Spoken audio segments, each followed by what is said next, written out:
Hello and welcome to the Corner Flag. Brighton hit 6, Crystal Palace hit 4, United hit 1, but Mukesh was late as usual.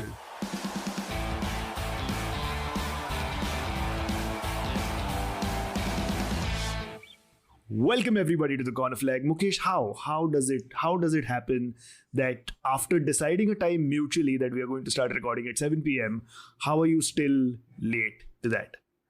Amogh, this time I think you don't have rights to get angry with me because I feel like you'll admire my reasons.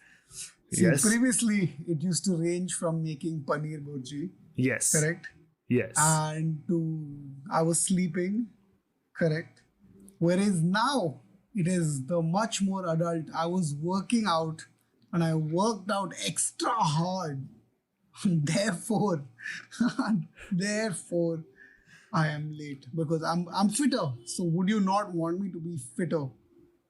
Which is more important, timeliness or fitness? I think And timeliness. Yeah, I fitness don't care. is I don't what care. you would say 10 out of 10 times you would say fitness. No, I think I would prefer you fat but on time. I think the irony of this is I cut my workout short so that I could get home in time and set up in time for a 7 p.m. recording. So I'm not fit enough, but I was on time. But apparently you're fitter, and you have caused a Well, significant like delay. you said, you prefer coming on time but being fat. So it's really your choice, Amogh. I'm Fuck saying you, I'm not made fat. the choice. Fuck you. But how's your weekend been as you chug down the last sips of your protein shake? Tell me about your weekend. How was life for you in this past week? My weekend and week has been excellent, and I feel like it only gets better when it's punctuated with a Liverpool victory. And this Sunday ended with a Liverpool victory, I think. It's interesting that you use the term punctuated. That's a very, very apt word that you've chosen, because punctuated sounds a lot like another word that comes to mind right now, which is punctuality.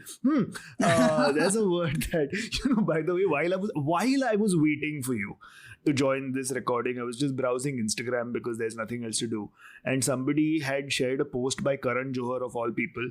And if you see Karan Johar's timeline right now, there's a post which is just says punctuality. And I was like, this is just so apt. Like this, the algorithm is real. Like, it is making people post things that make sense to me in this given moment. Fucking Facebook and Instagram is going to take over the world if it hasn't already. And I think Amogh is basically the Karan Johar of this podcast. Is that what you're trying to say? Wow, that is so fucking low, dude. That is so fucking low. Don't do that shit to me, man. You know what? Fuck it. Let's just start off with the football chat. And after a long time, we're going to start off with the Liverpool game. Yes, and it's good news that it's good news with Liverpool. It was a fantastically shitty game. Like, you know what I'm trying to say? It wasn't a game of excellence. Yeah. I mean, there was excellence. I don't want to take that away from either of the teams. But the amount of crappy football that both teams played just made it that much more exciting. Yeah. And I would not be this way barring the fourth goal. Like, I would be nowhere close to this chirpy. Yeah. Like, it was a fine margin between me being this chirpy and being like, fucking, I hate this club. Yeah. Like, there is a fine line, but I'm glad the line tipped over. Yeah. But it was an excellent game. It was an excellent game, but not an excellent game of football necessarily. Yeah. I mean, no, wait. As a neutral, I think it was an excellent game of football. I think it was ridiculously entertaining. And it starts off with Liverpool going 3-0 up in a really short space of time. I think about 13 to 15 minutes. Liverpool scoring 3 goals. It was Curtis Jones who opened the scoring, then Luis Diaz, and then Mohamed Salah. 3 people who look exactly the same, by the way. Oh my God. Yes. And they've all got the same hairstyle. They've all look, same hairstyle. and similar build, maybe roughly broadly. Yeah. Same skin tone, similar hairstyle, similar build. It's like, I mean, you know how you create footballing systems and teams where anybody can replace anybody. Total football, as the Dutch call it. Like, Liverpool have taken that way too seriously. Liverpool's attacking total football comes from here. Yeah. That's why Lucas Moura would be never part of Liverpool. Yeah. But He's like, you don't have what it takes, Lucas, but I am an accomplished footballer. Yeah, par tu takla hai. No, but it started off really, really great for Liverpool with these 3 goals. It must be really exciting for you as Liverpool fans to see Luis Diaz back in the lineup and back amongst the goals, because he's been missing with injury for a long time, and it's good that he's back now. Yes, I think both Luis Diaz and Diogo Jota, who's of course been back for a while now, but I think we missed them in the middle chunk, the middle third of the season. Yeah. And that really showed in Liverpool's season. Missing just 2 attacking, goal-scoring threats who can, both come with their own strengths. Yeah.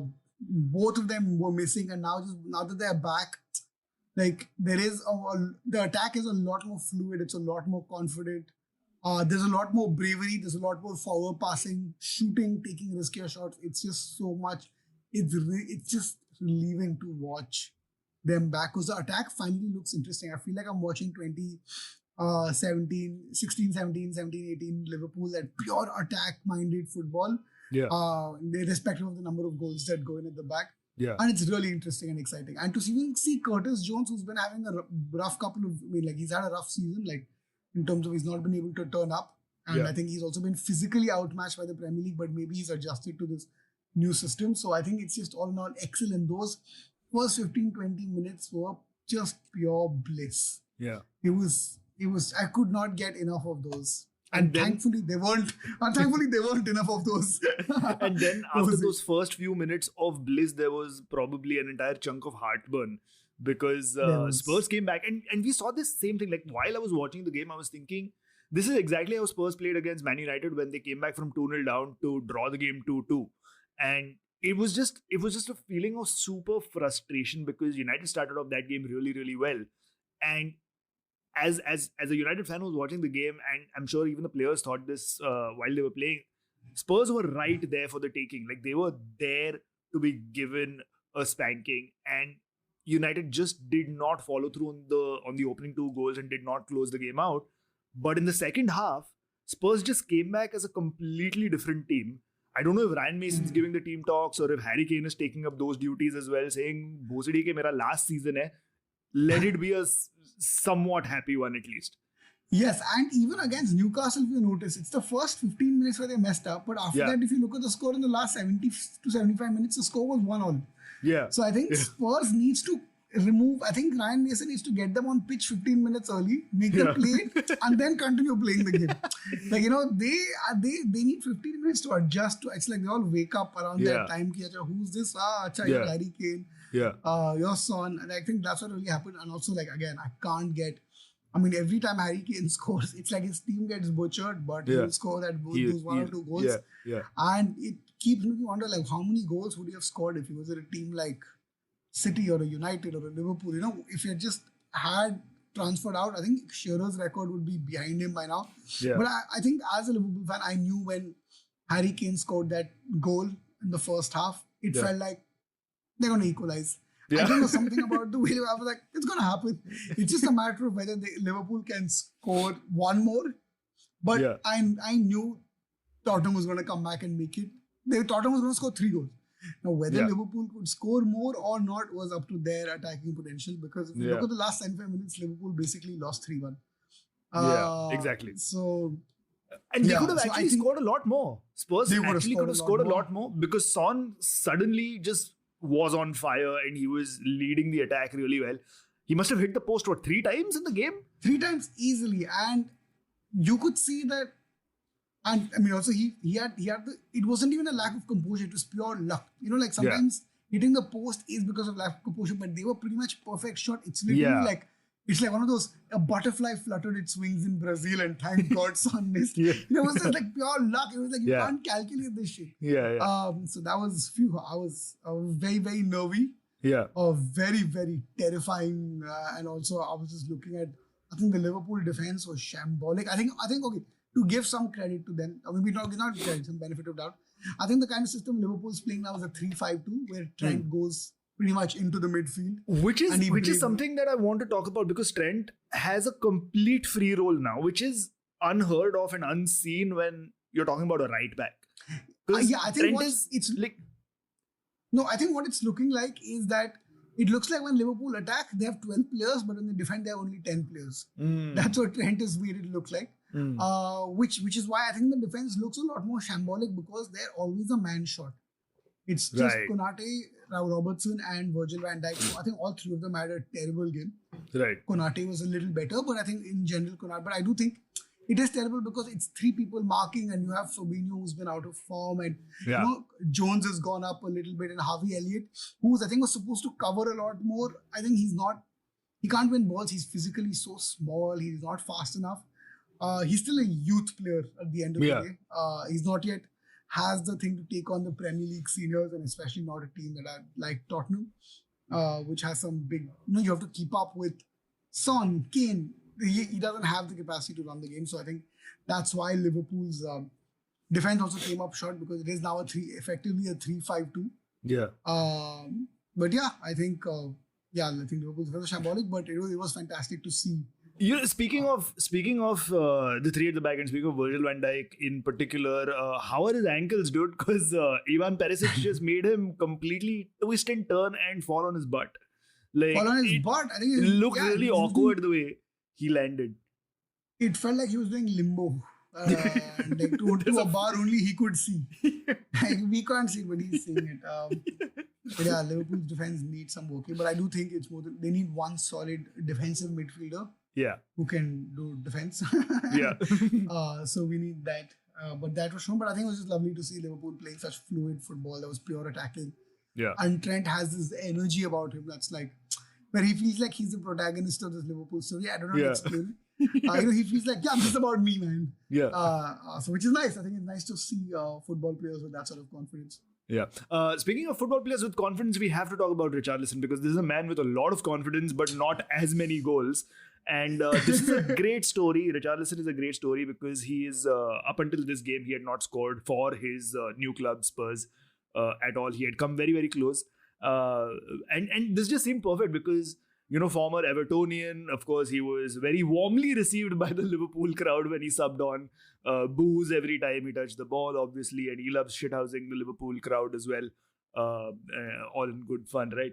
But the story with Richarlison has been that he has scored a goal for Spurs. He has taken his shirt off and he's gotten booked for it. And then the goal has been disallowed. Then he scored again and he's taken his shirt off again and he's gotten sent off, but the goal has been disallowed. And you'd think that now, when Spurs are 3-2 down, the momentum is in their favor. Here's a guy who used to play for Liverpool's crosstown rivals, Everton. There's a lot of history there. There's a lot of bad blood there. He is the guy who's going to come and he is going to score and he's going to finally take that shirt off and that goal is finally going to stand. And that is exactly what happened. He got the faintest of touches on that free kick. Like, it wasn't a great goal by any means, but he gets the faintest of touches. It goes past Alisson. You can say maybe Alisson's positioning was a little off. He shouldn't have been that high up. But whatever happens in that frenzy, and this was about 90th minute, first minute or second minute of stoppage time, gets the equalizer, takes his shirt off, goes and celebrates with the Spurs fans, or at least the ones that were left in the stadium, apart from the ones who left the stadium at 13 minutes after going 3-0 down, goes and celebrates with them. The goal stands because the offside flag has not gone and up correctly. He shushes the Liverpool crowd. And he shushes the Liverpool. Yes. He goes for it. And then 2 seconds later, Diego Jota gets the winner. And immediately, and this is why I love sports broadcasters, because immediately the camera pans not to Jota celebrating, not to the Liverpool crowd celebrating, but to Richarlison. And he looked so sheepish. He looked so sheepish, which I absolutely love. He had his hands on his head. I'll tell you what, there was, just for a brief second, I felt pity. Yeah. And then I was like, you know what? I liked it. I liked what happened because it's like he wants to believe he has main character energy, but it's just feet is just telling him side character, comedian. It's just non-stop. It's like, this is Amogh, if you wrote this in an actual film again, if in the Amogh Randive's written Mumbai to Manchester, the story of a boy from Dadar to Manchester who goes and plays football.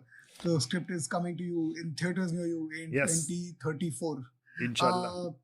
Inshallah. Even if in that script, produced by the money that corner flag makes. Yeah. But even in that script, if you scripted this moment, I'd be like, as a producer, I'd be like, Amogh, that's a bit unrealistic. You know? Yeah. Out of all the things that could be unrealistic about a boy from Mumbai going to Manchester to play football, Richarlison being the protagonist. And it's the last minute equalizer being cancelled out by an even more last minute winner from the opposing team after the hero takes off his shirt and celebrates. Yeah. That itself felt too much, but this was stunning. I felt, like I said, a brief second of sadness, and after that, just pure ecstasy. Because for 90 seconds, I think the gap between the two goals was 90 seconds. Yeah. For 90 seconds, it was just, it's like from the bottom of my feet, the galis were traveling to my mouth, and then they came out and yes! It took 90 seconds for all that bubbling anger and rage to be converted into words and come to the tip of my mouth, and then Lucas Moura does something stunningly stupid. I feel like time was suspended for like 5 seconds. And I mean, kudos to Jota for being so calm. But this is why Lucas Moura can't fit into Liverpool. Not only is he takla, but he does all this shit. He does two all reasons. Defensive errors. Yeah. And I think it was sensational, and Jota to be so calm, so clinical at that level. I think. Yeah. At the 90, I think it's pretty much the last touch of the game or second or whatever. You know. Yeah.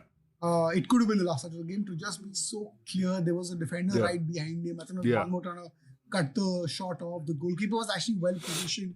Yeah. And to finish it off, it was a sensational finish. Did you see Klopp's celebration though for the Jota winner? Because he started running down and he went to the fourth official and started celebrating in his face and then pulled his hamstring. Which is just, I mean... Amogh, again, if you wrote this in your script, I would be like, Amogh, what is this? This is too hilarious. This is too David Dhawan. Yeah. This is too David Dhawan of the 90s. How can you write nonsense like this? But it's happening. Manager number one. Yeah. Oh my God. Can you imagine Varun Dhawan playing Jurgen Klopp? Jurgen Klopp. We have a corner flag verse. Yeah. The first script is Mumbai to Manchester. Second one is manager number one. We have it. We have if you want to fund that movie, if you want to really watch that movie, don't enter on ChatGPT. Talk to us. We'll write that script for you. Exactly. Let's make it happen. Yeah. Google Pay, Paytm pe sab available hai. But this is a game in which for 15 minutes Liverpool played sensational football. For the next 60 minutes or odd minutes, Tottenham played sensational football, and the last 10 minutes, everybody on the pitch looked like a joke. Yeah. I think every player was doing stupid stuff. Van Dijk was doing stupid stuff. I think even for the Richarlison goal, I don't know if you noticed, Nunes was suspended in air for some time. Yeah. I'm like, first of all, what kind of defensive sensibility leaves your most attacking player, not only your most attacking player also, but your most unstable person, who's basically like a puppy, on the most unstable person of the other team. Yeah. Right? What are the calculations? I think everybody in the last 5-6 minutes looked like an absolute joke on that pitch. Yeah. The managers looked crazy. The officials looked stupid.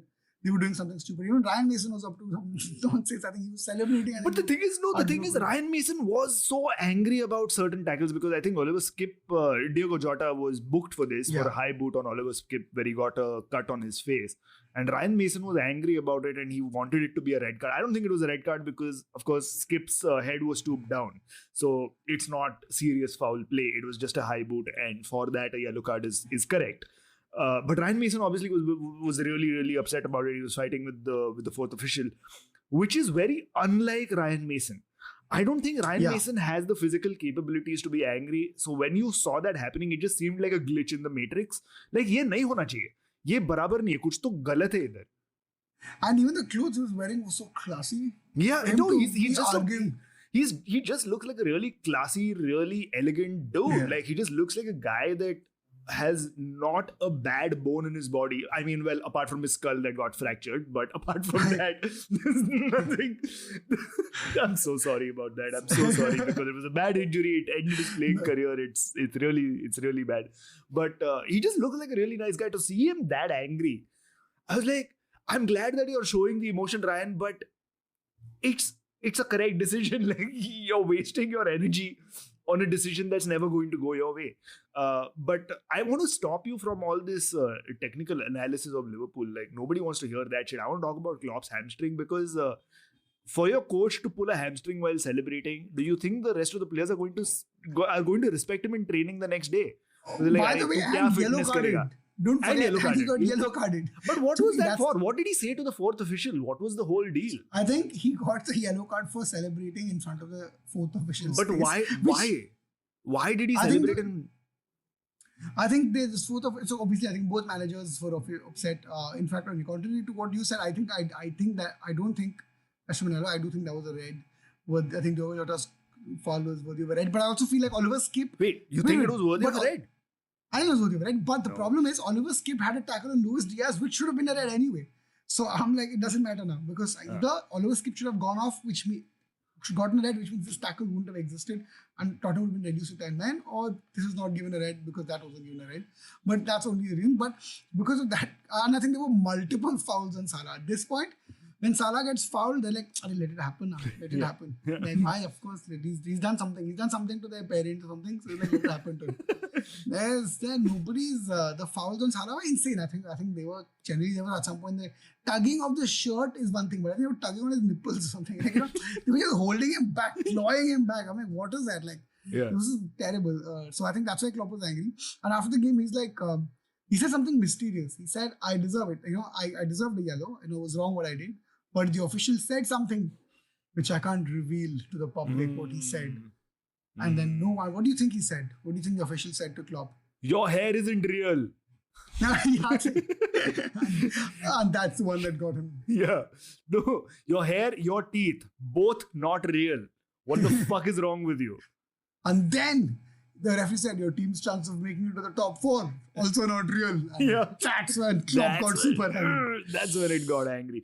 But yes, let's quickly talk about the top of the table because now Manchester City are able toppers. They beat Fulham 1-2 at Craven Cottage.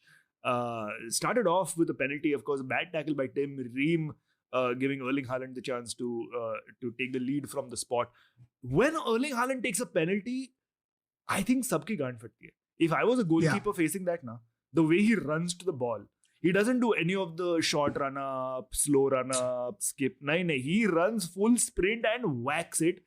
If I was a goalkeeper, I would purposely, like, you know how goalkeepers get like instructions on a bottle, like with all the penalty takers and where they're likely to slot the ball.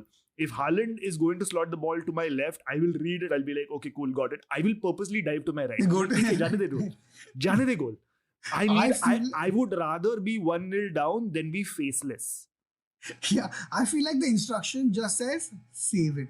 That's it. There's no instruction. The instruction just says, तेरा ICICI Prudential Life Insurance का number ये है, claim करना है तो Apollo Hospital का hotline ये है. Yeah. Nominee, make sure that your nominee is updated. बाद में problem नहीं होना चाहिए. That's all that it says. But Fulham got one back with Carlos Vinicius. A great assist by Harry Wilson, by the way. What a great fucking assist. And great fucking goal too. Yeah. Both, like, I think fantastic piece of football from Fulham. And I think Fulham has been one of those teams that's like, they've been very insignificant. Like, there's no story around Fulham. They're one of the few teams people expected something from them and nothing happened. Like, they just sort of turn up, play a game. Every team has some story or the other, but Fulham has been really insignificant. But surprisingly, Fulham has been surprisingly mediocre from the overall league point of view. But for them, that's a great season. It's a great season, but also they've been mediocre in terms of story-wise. There's nothing coming out of Fulham that's like creating a narrative. Yeah. But I just saw the game and I thought surprisingly they played a lot of deeply good football. They gave Man City a tough fight. Yeah. And I think, barring like a slightly, it's an unfortunate tackle because it's a defender being desperate, rather than a lack of skill or something aggressive. Yeah. And barring that, it was a one-all game to hold Man City. I know it didn't have Kevin De Bruyne, but to hold Man City, to hold any version of Man City to 1-all when you're Fulham, I think is an excellent accomplishment. And I think the goal was just unlucky and there's no way. Haaland doesn't even care. I think Haaland thinks there's no keeper. Yeah. He just shoots. And he's like, it's like in, what is that karate movie? Kung Fu football or something. Shaolin Soccer, where the goalkeeper collects the ball, but he's just in the net. Yeah. That's what probably happens with Haaland's penalties. Yeah. Fulham did have two really interesting penalty shouts. One was Edison, where he made the mistake and he tried to cover up for it, which did look like a bit of a penalty. The other one was also on. He was doing Deco Maradala. He was Yeah. going Maradala. And I touched the ball. Yeah, He was fully doing that. totally. But did you think either of those were penalties that should have been looked at? I thought Edison, as silly and as stupid as they look, I thought he got the ball. I think did he get the ball? I didn't think that was a penalty, but the second one really did look like a penalty. Second, right? I Right, completely it agree. I looked think like Edison got the ball, but the second one he was pulled down, man. He was straight up pulled down. And I think even the player knew, because sometimes you can tell from the fouled upon player's reaction whether how genuine his response is and what. And Yeah. I think in that case, you could see the frustration. You could feel like that he was genuinely pulled down. But then I guess things do go Man City's way and Liverpool's way and United's way. I think big teams tend to get away with these moments, and they matter a lot more to the smaller teams. Yeah. Which would have made the title race very interesting. But Yeah. foregone conclusion now almost. But Now I with mean, the game in hand plus being a point ahead. yeah, and it's turned around so well because of Arsenal's drop in form. Mikel Arteta, although has said that it is not over yet, he's still keeping faith that things can turn around and Arsenal can still go back on top and eventually win the league. Of course, Arsenal now face Chelsea. That's their next game. You'd put your money on Arsenal, right? Like, even though they've had a bad run of form, I think against this Chelsea side, there's you have to be another level of fucked up to not get 3 points against this Chelsea. I was just going to say that maybe this is the one time Chelsea turns up. Really? Sometimes, again, the example I can think of, sometimes even the very meek person in the group or whatever will crack a joke on you. Yeah. That's the one time they get to be funny. And you're like, Yeah. come on, even you. Yeah. I feel like this is that moment for Arsenal. It's like, I'm already really upset about something. Yeah. And even that meek kid is peculiar. I think this is going to be that moment for Arsenal where Chelsea might turn up. There's a lot of, maybe at some, I think I'm also coming from at some point the average will catch up. To Chelsea, you can't have, they're all, none of, okay, people, everyone's saying Chelsea is playing shit football, but nobody will say Chelsea are shit footballers, Yeah. right? Yeah. At some level, nobody will not have them in their team. Most of them, Yeah. especially, there are at least 6 or 7 of those Chelsea players that anybody in the top 10 teams or 15 teams will take into their team. One can Hands argue down. that's essentially what Chelsea need. Just 6 or 7 players just go play in another team so that Another there's enough team. space in the Chelsea dressing room for the people who are left. We're left and we can have a system. Yeah. that works. Yeah. But I do feel like this might be the one time, and Arsenal look, I think they look defeated. Right. It's not just about tense, but they look defeated. So I don't know, the motivation might be something else. Like I said, and City have a game in hand. Yeah. So it's like City can, I think City can even lose the next one and still it doesn't matter. So, it does paint a bleak picture. Like, the only time I can imagine Arsenal getting hope is if City makes a mistake and there's an element of, it's within our hands or it's within our reach. But I Doesn't think look City has a weaker run of games and like all of that. No, and also it just doesn't look like City are in the mood to make mistakes now. Like, all their mistakes were done at the start of the season. Now they're just straight up monsters, like fucking robots. Pep isn't even aiming, like he's like, I want a treble. Arsenal's like, I want a title. They're like, he's like, I want a treble. Like, anything less than the treble would feel like a failure for him. Yeah. So and that sort of attitude is showing. Right. On that note, let's take a quick break. On the other side, we'll talk about the top 4 race where United and Newcastle both seem to have locked their places in the Champions League for next season with their victories. We'll also talk about Brighton scoring 6 goals. Like, what is up with this team? And we'll look forward to Everton versus Leicester, mainly because Akash isn't here. See you on the other side. Welcome back to the Corner Flag, everybody. And as always, we begin the second half with your questions. Questions with the Corner Flag. Dude, answers also, huh? Yes, we have some very interesting questions today. Farhan.not.bahar asks us, how do you guys, Mukesh and Amogh, cope with coming this close to the title and losing it to City? I mean, it's been a while since we came this close to the title, to be fair, so I think I've forgotten.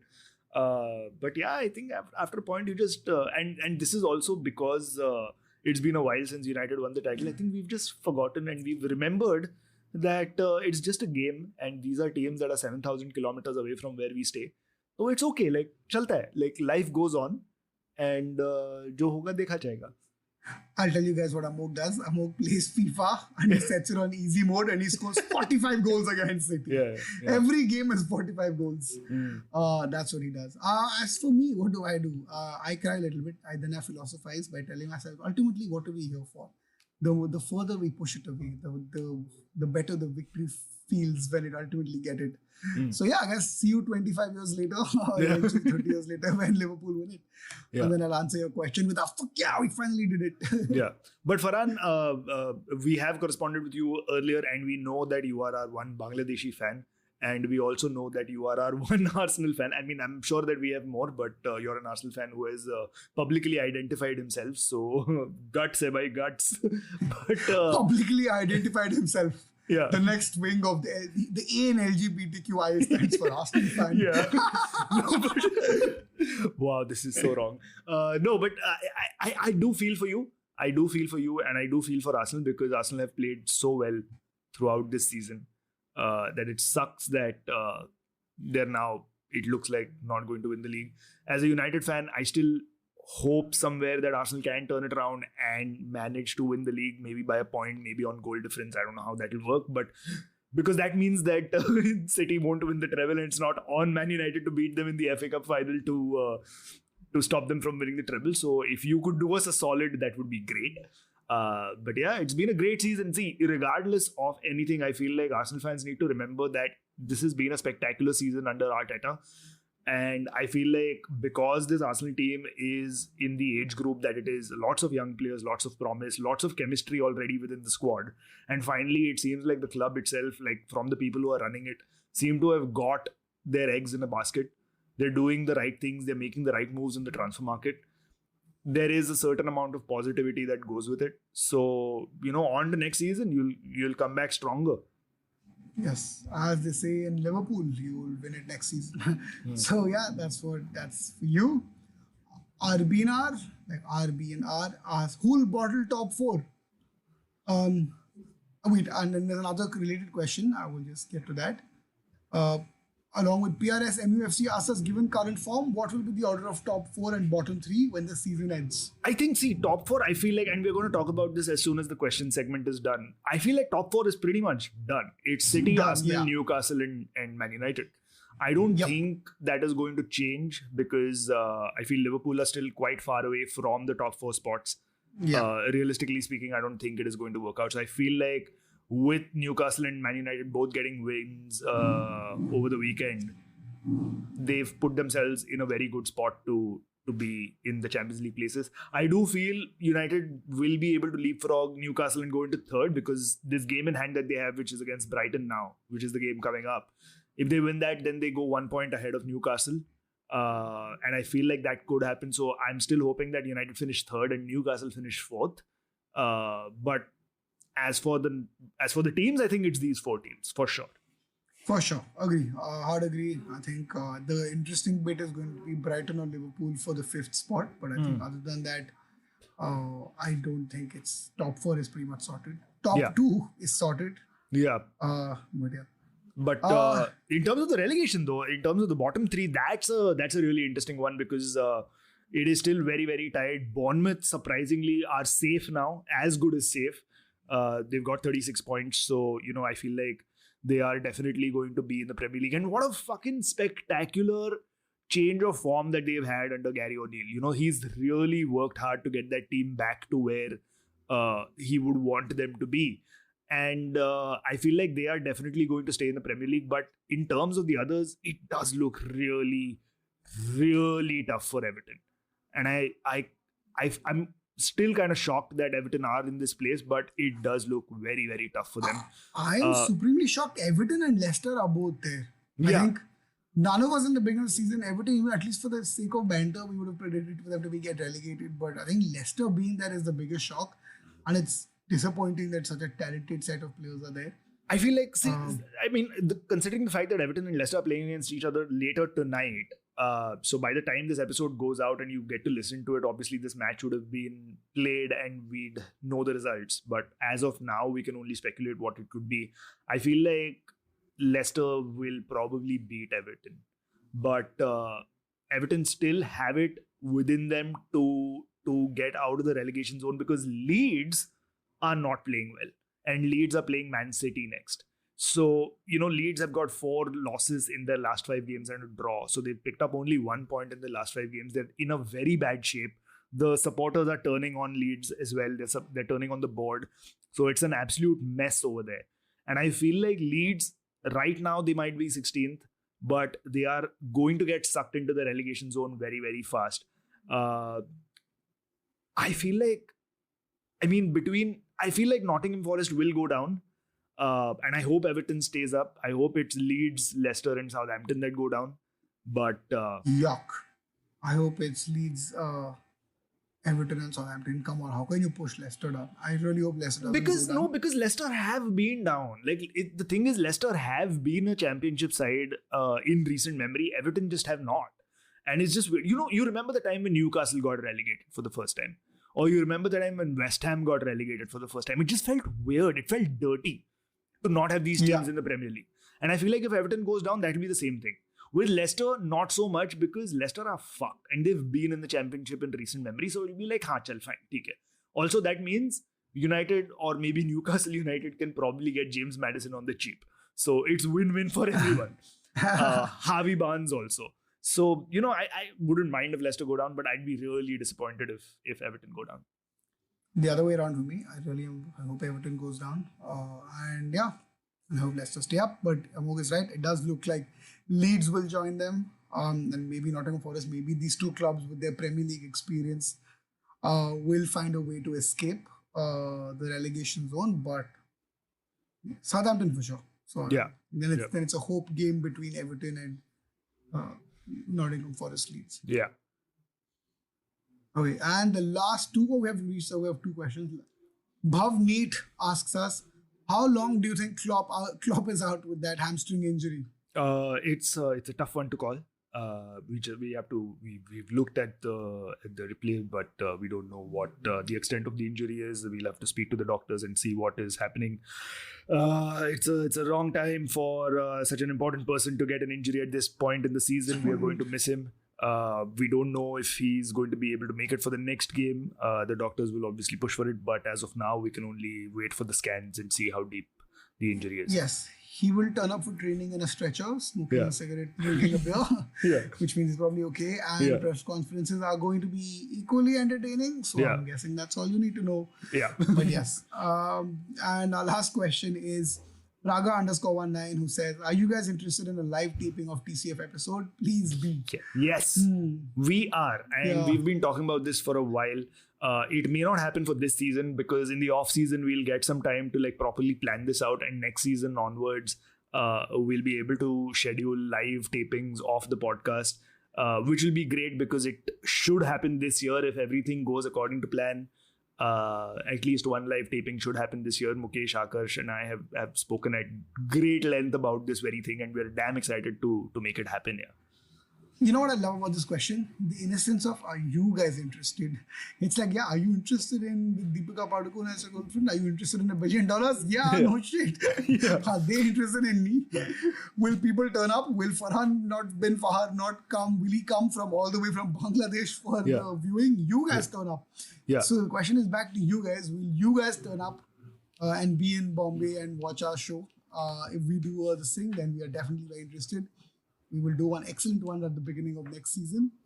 But yes, we are planning one. It's going to happen at the beginning of next season. We have producers now who can make this shit happen. So that's it's all good. It just means you guys have to come up. Exactly. We have one final question, which we will address anyway, but I'll just state it out for now, is why is United copying Arsenal and bottling going top 3? Only games for the thin first team, which we will answer when we get to the United game. Which is right about now. Because yes, United beat Aston Villa 1-0. It was a crazy game. It was end-to-end. Villa looked very, very threatening. But finally, a United defense managed to keep goals out and not leak them in. So spectacular performance overall. Why are United bottling top 3 is exactly why this person. I don't know who this person was who sent in Oh, this question. Areo Samba, sorry. Areo Samba. that's- Okay, friend of the flag, Shri Ram Samba Sivan sending this message. It is exactly the reason is what you mentioned in your question itself. It's because it's a thin first team, and every time Ten Hag has to make substitutions. If you've noticed, he started making substitutions much later in the game than usual. It's never on the 60-minute mark. It's usually on the 75th mark now. It's because the bench just does not have the quality.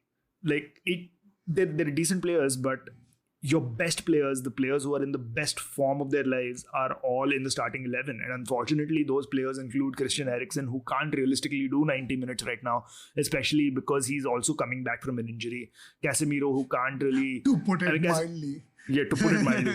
I mean, I'm not even talking about that injury. I'm talking about his very recent injury. Got it.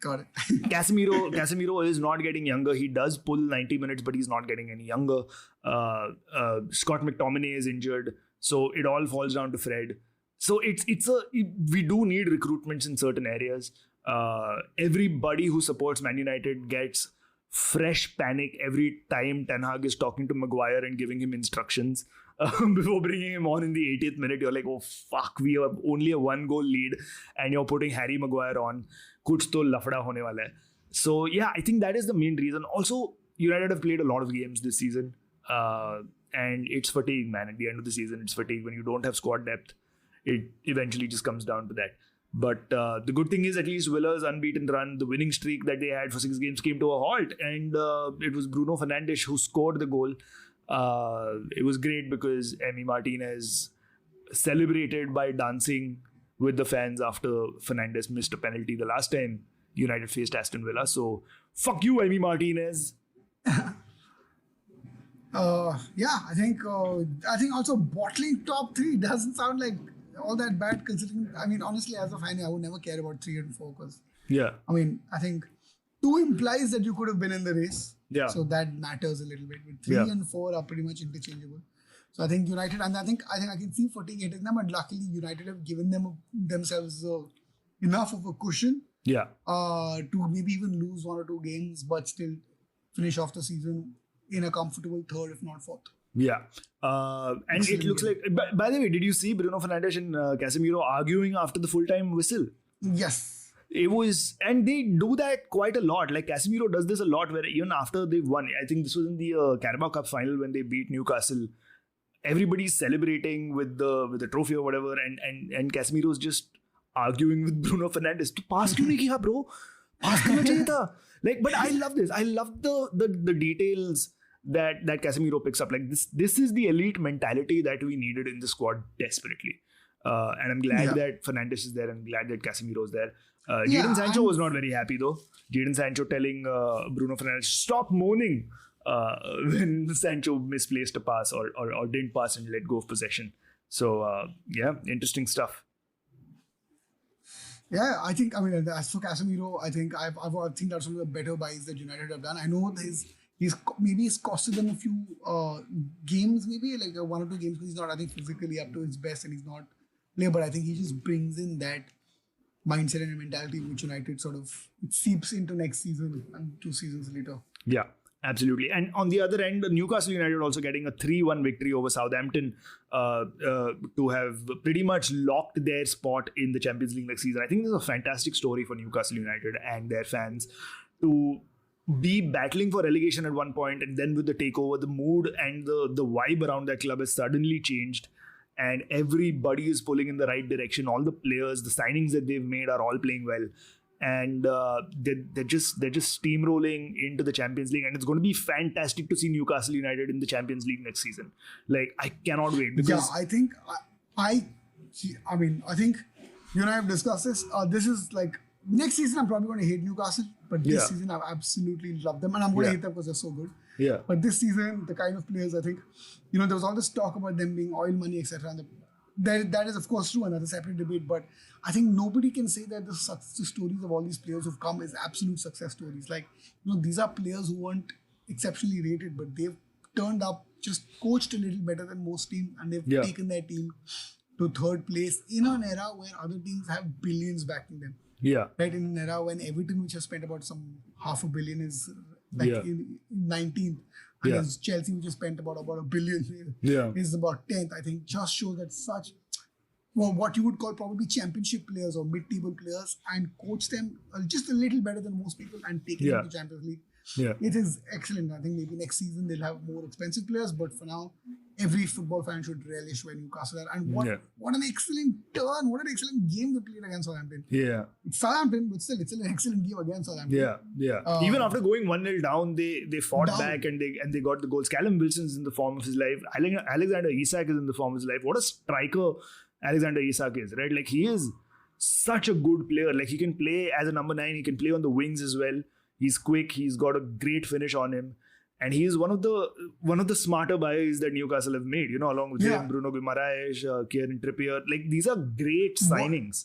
And what a great fit. I feel like, Alexander Isak has he's playing, players that come in to see a Liverpool or United have this pressure to perform immediately and at a high level. Whereas I think Newcastle, everything he does is a bonus, right? Yeah. That's the way it's looked at. And Yeah. this doesn't take away from United. You can see that he has that freedom. Yeah. Unlike an Anthony or a Sancho at Man United or a Nunes at Liverpool, where everything is scrutinized. He's excellent. You can see that just wild freedom that makes football so enjoyable. Yeah. And I think Isaac has been singularly the most fun player to watch this season for me. Yeah. He's just really made football look so joyful. I mean, he's leaving out the keepers. Yeah. Because it's always going to be Alisson for me. Yeah. But I think just in terms of any players in the outfield, Isaac is clearly, and he just makes every week, and even in the first couple of matches, he's made football look so nice. The pure joy of playing for a good team, getting the limelight. The fans have taken to him really well. Yeah. It's like the bond is being formed. It's just excellent. His run against his run that he did against Everton when they played Everton in the midweek and beat them 4-1, where he took on 3 players. Like, that was just mesmerizing to watch. But more mesmerizing than that was Anthony Gordon, former Everton player Anthony Gordon, celebrating in the Goodison Park tunnel after beating his old team 4-1. And does he not care for his life? Because the Everton fans will kill him. Like, quite literally, they will stab him to death. Akash might be that fan. In fact, Akash is missing, so we need to check where he might be. Oh, by the way, Akash was supposed to be on this podcast, but he, at the last minute, said, I need to hang out with my nephews. Apparently, family relations are way more important than talking about Everton being in the relegation battle. Somebody just Which is basically code for I'm going to kill Anthony Gordon. Yeah, absolutely. Let's quickly talk about Brighton. Brighton put 6 past Wolves. Wolves looked like they were a team in complete and utter disarray. Like, they were so disjointed, and Brighton just took full advantage of that. Like, so many passes were misplaced by Wolves, so many bad decisions, so many defensive errors, and Brighton just capitalized on all of them. And you're a shit team when Danny Welbeck scores 2 against you. Yeah, and there was a nice symmetry. There were 3 players who scored 2 each. Yeah.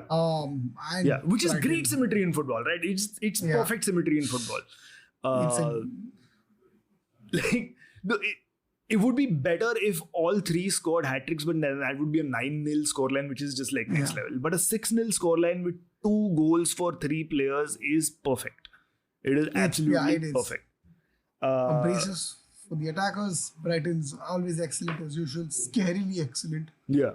And this was not even their first choice starting lineup. De Zerbi actually rotated his squad because of the fixture pile-up that Brighton are also facing. And to see this side also go out and score 6 past Wolves is remarkable. And I think Brighton are also doing really well. And I'd love to see them in the European competitions next season. I think that they'll make it because they have a lot of games in hand over the teams around them. They have like 3 games in hand over Aston Villa and Spurs, and they're only 2 points behind them. So I feel like Brighton could really go up and maybe take Liverpool's spot in the Europa League, and that would be absolutely fantastic for me. Not so much for you, but I'd love to see Brighton in the Europa League. Let's also talk about Bournemouth. Bournemouth beat Leeds 4-1. We spoke about this in the questions as well, as to the absolute shambles that Leeds find themselves in.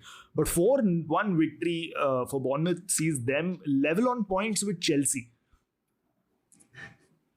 And we were considered like it's so funny to think of Bournemouth as two relegation candidates, and now they're like on par with Chelsea. Yeah. Like if you said this in the beginning of the season, you would not you wouldn't understand what kind of a season that was happening. If you said, yeah, Bournemouth would be on par with Chelsea at some point, Yeah.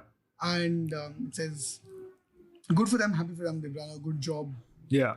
getting back into some sort of shape and form. Yeah. It's fantastic. This also means that Chelsea are closer to the relegation zone than anybody else. It's only 10 points that separates them from 18th place Leicester City. And if Chelsea go on playing the way they have, because they've got 4 losses and 1 draw in the last 5 fixtures. So Frank Lampard's restart to life at Chelsea has not been great at all. It would be hilarious to see Chelsea in the relegation battle. But just going to Leeds, the Leeds supporters, as we briefly mentioned, have started turning on the club. They've asked for the board to be sacked. And this has gone down south so quickly. Like from the appointment of Bielsa and the goodwill that was around the club for getting somebody like Bielsa to do the job at Leeds, from their promotion to the Premier League, from them staying in the Premier League, then going from Bielsa to Jesse Marsh, from Jesse Marsh to Javi Gracia, it's just been a steep downhill slope for them. And the Leeds Supporters Advisory Board has now issued a vote of no confidence against the board of directors, and the owner Andrea Radrizzani is looking to sell his stake and buy Inter Milan. Oh yeah, I mean I think it is unfortunate. I think the problem with, can be very honest with me, I think the problem with Leeds is I don't think they did anything, because I think the Leeds style of football was praised when it came in, right? They were just all in or nothing. They were the original all or nothing. Yeah. And I think they just haven't been able to adapt, and I realized it's so much harder to adapt because until number 8, you have teams like Aston Villa and Brighton, right? I think you have such high quality teams competing that Leeds' best chance is to be a mid-table team. Right, and I think honestly, I think maybe, I don't know. I mean, of course, every fan wants to see their club absolutely on top, but it's only so much you can complain. How much better can they get? I mean, I know they're in relegation. Maybe they could have been 3-4 spots higher, which means it's just a game of 3-4 games going their way. Yeah. So I think this feels like a bit of an overreaction. Ultimately, what 3-4 games means about maybe 6-7 points this way, and then Liverpool, Leeds are mid-table, which would be a fair assessment of where they would be with the kind of players they have and the thing they have. So I think it's a bit of an unfair reaction. It's a tighter margin. I think as long as they escape relegation, I think fans should be okay. I mean, it's disappointing, but not as bad as the reaction would suggest. Absolutely right. Let's quickly also talk about Crystal Palace beating West Ham 4-3. Roy Hodgson really injecting some much needed life into Crystal Palace after Patrick Vieira was sacked and Roy Hodgson was signed on as caretaker manager till the end of the season. Crystal Palace in 11th place now, 3 wins, 1 loss, 1 draw in their last 5. Good run of form. I think they need to sign Roy Hodgson up for life. Like, usko lifetime contract de do. No, I feel like Roy Hodgson's always great when he has to prove people wrong. Yeah. I think they sack him, I do pack it up again and call him back again. I think this is the best model for Roy Hodgson. Is like calm somewhere in between, have a freelance nice jobs. Freelance jobs. Freelance till the end of the season. Yeah. Then again go back because I think when he has to have a plan and everything, then I think he messes up. Yeah. Right. On that note, it is time to end the episode. Of course, Everton versus Leicester takes place later tonight. What are your thoughts on that one, Mukesh, quickly before we leave? What do you think is going to happen in that game? It's a hope rather than a prediction, but I think Leicester sinks. Leicester will sink Everton. You're glad that Akash is not on this podcast. Actually, it would have been fun if Akash was on this podcast. It would have been great to see his mental breakdown happening live on air. With that, it is time to end this episode. Thank you so much, everybody, for listening to The Corner Flag. If you'd like to get in touch with us and tell us what you thought of this episode or of the show in general, you can reach us on our social media. You can find Mukesh on Instagram at Mukesh Manjunath. And you can find me on Instagram and Twitter at Amogh and Mukesh. That's because his name is actually Anthony Gordon. Wait, what? I'm going to kill you. Oh my God, I am not going to show myself in public for the next 1 week. You can also follow The Corner Flag on Instagram and Twitter at @CornerFlagPod. Do visit our website, thecornerflag.in. Support us by buying us a coffee on buymeacoffee.com/thecornerflag. We'd really appreciate that. If not, do do follow us and subscribe to us on Spotify, Apple Podcasts, or wherever you get your podcasts from. And do not forget to give us a 5-star review, because that really helps the show be discovered by a lot of new listeners. Shout out to Keza Gurda for composing our theme tune. And until next week, it is goodbye from us. So say bye, Mukesh. Bye, guys. And it's bye from me.